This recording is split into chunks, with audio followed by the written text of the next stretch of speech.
You get a prize if you can guess what this is, what I'm doing. Diesel float. Gauge was and has always been showing as zero fuel. I opened up the diesel tank, pulled out the cables from here, presume they were in the right order, and noticed that this ball had a hole in it and was actually full of diesel.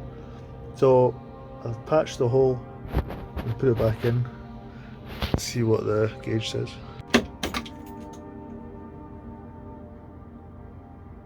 Nice one. That was easy.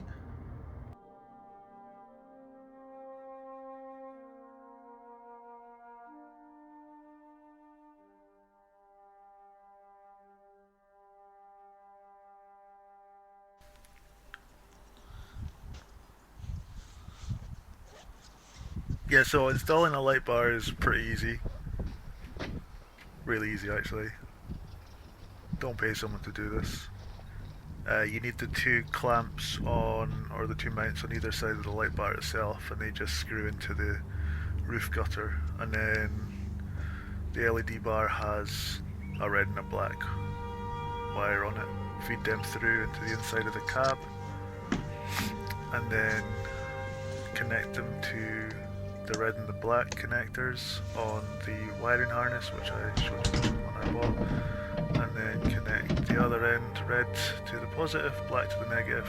It's got its built-in fuse there, so if it blows you can add a higher amp fuse, and it's also got a built-in transceiver thing for the remote control, and I showed you there that I put in a standalone switch as well.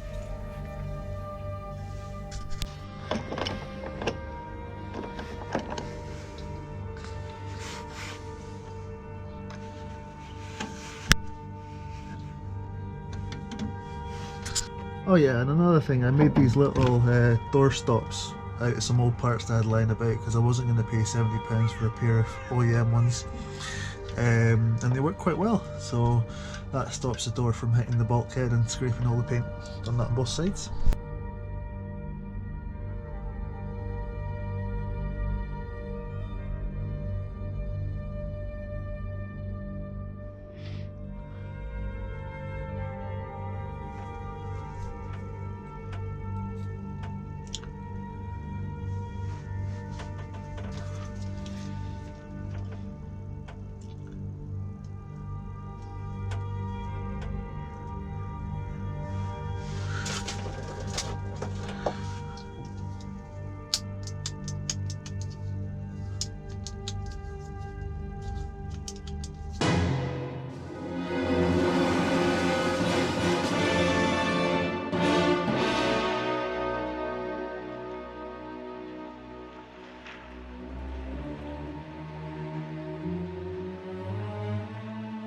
Put that cigarette out! The mains are gone! Can't you smell